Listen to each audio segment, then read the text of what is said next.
کہ انہوں نے قرآن و حدیث کے خلاف فتویٰ دیا ہے کہ عورت سمٹ کے نماز پڑھے گی. ان پہ کیچڑ نہیں اچھالتے, سارا نزلہ کس پہ گراتے ہیں؟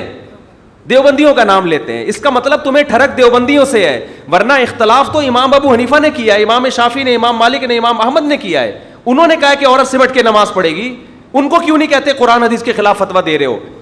اس سے پتہ چلتا ہے کہ ان کا مقصد حق کا پرچار نہیں ہے, اپنے چورن بیچنے ہیں, اپنی دکانیں چلانا ہے.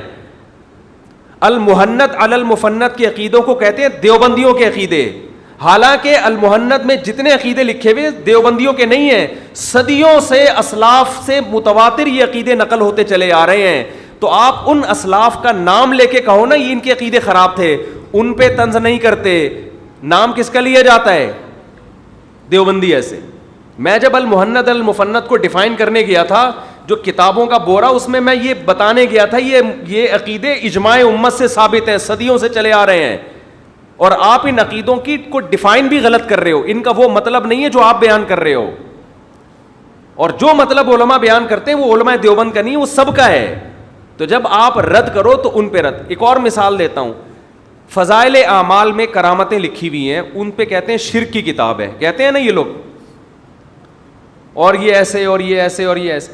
فضائل اعمال میں جو کرامتوں کے واقعات ہیں وہ کسی کتاب سے لیے گئے ہیں, اور جن کتابوں سے لیے ہیں ان کے مصنف بہت سے مصنفین بڑے بڑے محدثین ہیں. تو طنز ان محدثین پہ ہونا چاہیے, ان کو کچھ نہیں کہتے. طنز کس پہ کرتے ہیں؟ تبلیغی جماعت والوں پہ. اس کا مطلب آپ کا مقصد علمی اختلاف نہیں ہے, آپ کو ایک خاص جماعت سے آپ کو بیر ہے, آپ کو بغض ہے, اور آپ اپنا وہ بغض کبھی فضائل اعمال کے نام سے نکالتے ہو, کبھی عورتوں مردوں کی, کبھی 8 رکعت تراویح کے نام سے, کبھی کسی اور نام سے. لیبل آپ قرآن و سنت کا لگا رہے ہو, لیکن آپ کا مقصد ہے اپنے فرقے اور اپنے بابوں کو پروموٹ کرنا.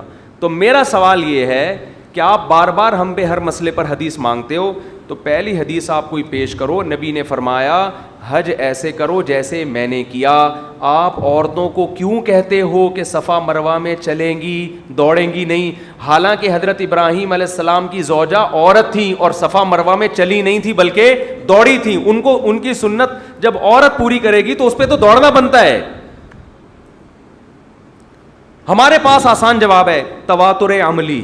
کیا جواب ہے بھائی؟ صدیوں سے اسلاف اسی طرح کرتے آ رہے ہیں, امت گمراہی پہ جمع نہیں ہو سکتی. پھر لوگوں نے نیچے کمنٹس کیے ہوتے ہیں کہ مفتی صاحب نے اتنی لمبی تقریر پیش کر دی, حدیث کوئی نہیں پیش کی. میں پڑھتا ہوں نا کمنٹس, یہ جو میں حدیث ہی تو پیش کر رہا ہوں کہ امت گمراہی پہ جمع نہیں ہو سکتی, یہ حدیث ہے. تو یہ میں کوئی کسی بزرگ کا قول تھوڑی پیش کر رہا ہوں. تو تواتر سے جو امت چلی آ رہی ہے ان میں عورتیں صفا مروہ پہ چلتی ہیں, دوڑتی نہیں ہیں. آج کوئی فلاسفر نئی صدی میں اٹھ کے یہ کہہ سکتا ہے, فتویٰ دے سکتا ہے, چاہے عرب میں ہو, چاہے عجم میں ہو, چاہے سلفی ہو, چاہے دیوبندی ہو, چاہے بریلوی ہو, کوئی بھی اٹھ کے فتویٰ دے دے عورتیں دوڑیں گی. تو ہو سکتا ہے کچھ عورتیں دوڑنا شروع کر دیں.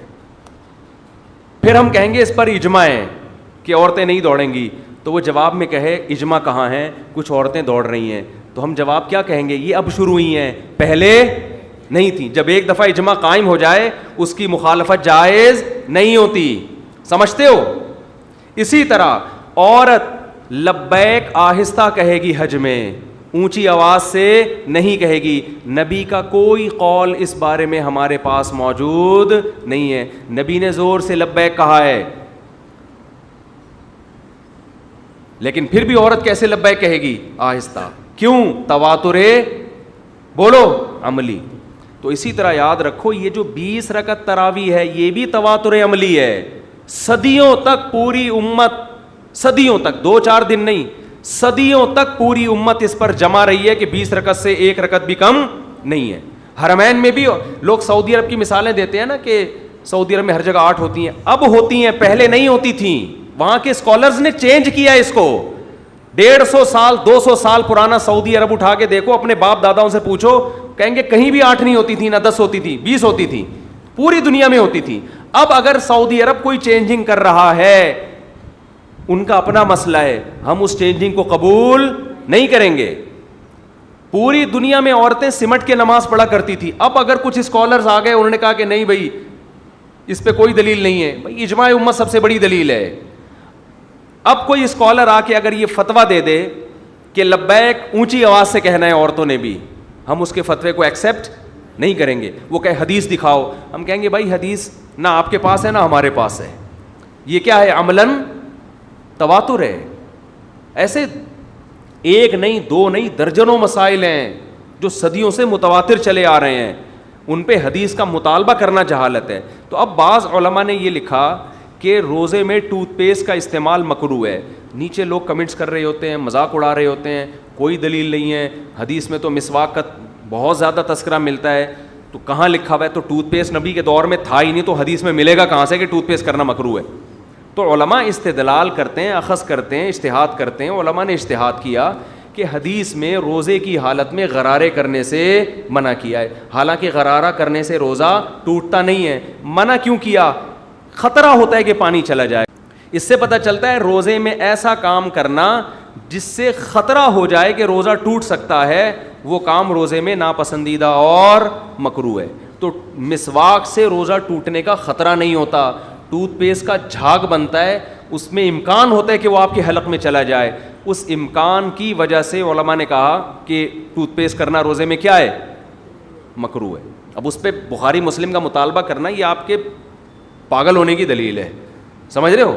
یہ اس کی علامت ہے کہ یہ پاگل ہو گیا. ایک یوٹیوبر ہیں, وہ ان کا کام ہے سلفیوں کو ڈیفائن کرنا. ایک یوٹیوبر ہیں, نئے نئے آئے ہیں, چھوٹی چھوٹی داڑھی ہے ان کی.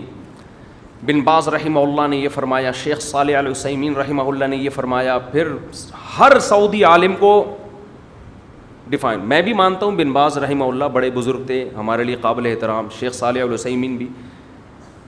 یہ ہمیں کہتے ہیں کہ قرآن و سنت چھوڑ کے بزرگوں کے نام لیتے رہتے ہو. یہی کوئی دیوبندی کر رہا ہوتا نا, مارشل تھانوی رحمۃ اللہ علیہ نے یہ فرمایا, تو حاجی امداد اللہ مہاجر رحمۃ اللہ نے فرمایا, تو فوراً کیا کہتے ہیں یہ لوگ شخصیت پرست ہیں.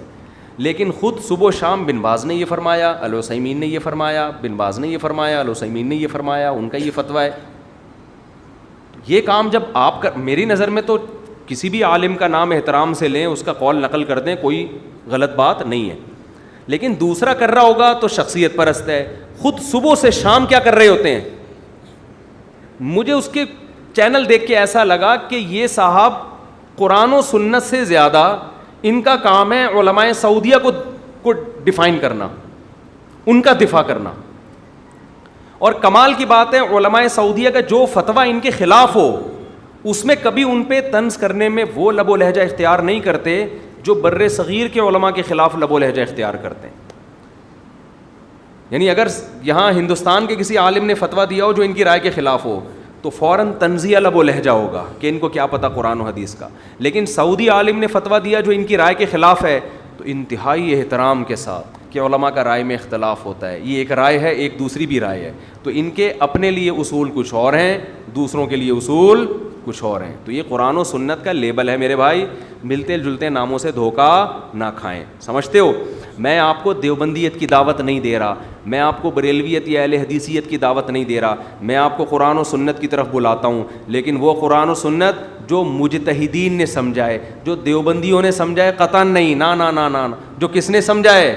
مجتہدین نے. ابو حنیفہ نے, امام شافعی نے, امام احمد نے, امام مالک نے, یہ وہ مجتہدین ہیں جن کو پوری امت نے فالو کیا ہے. اور آج جو مارکیٹ میں نئے نئے مجتہدین آ رہے ہیں وہ لیبل قرآن و سنت کا لگائیں گے, لیکن آپ کو قرآن و سنت کے نام پہ قرآن و سنت سے ہٹا دیں گے اور فرقواریت کی آگ میں دھکیل دیں گے. آپ کو لیبل لگائیں گے ہم فرقوں سے جان چھڑا رہے ہیں, لیکن اللہ کی قسم ایسی فرقواریت کی آگ میں دھکیلیں گے آپ کی نمازوں کا خشوع ختم ہو جائے گا, آپ کی تلاوت میں جان ختم ہو جائے گی, آپ ایسی آگ میں جھلسو گے نا کہ ہر وقت کیڑے نکالتے رہو گے, یہ غلط, وہ غلط, وہ بھی غلط, وہ بھی غلط. اس کے علاوہ آپ کا کوئی کام نہیں بچے گا. جو ان میں گئے ہیں ان کے پاس ان کا حالت تو جا کے دیکھیں نا, ان کا سارا دن یہی کام ہے. تو اس لیے بات کہاں سے لمبی ہو گئی, کیا شروع کی تھی, کہاں چلی گئی بات. تو یہ کیونکہ ٹوتھ پیسٹ پہ بھی اعتراضات کرتے ہیں نا کہ مسواک کا تو ذائقہ اگر نہ چاہتے ہوئے حلق میں چلا بھی جائے تو روزہ نہیں ٹوٹتا. مسواک تو ایسی چیز ہے, مسواک کے بارے میں فقہا کہتے ہیں کہ اگر آپ مسواک کر رہے تھے, غلطی سے حلق میں چلا گیا اس کا ذائقہ, جان کر نہ لے کے جائیں کہ روزے میں مسواک ہی کھانا شروع کر دیا آپ نے, چلو یار اور تو کچھ نہیں, تو اسی سے انجوائے کرو. اگر غلطی سے چلا بھی جائے تو فقہا کہتے ہیں چونکہ سنت ہے روزہ نہیں ٹوٹے گا اس سے. سمجھتے ہیں؟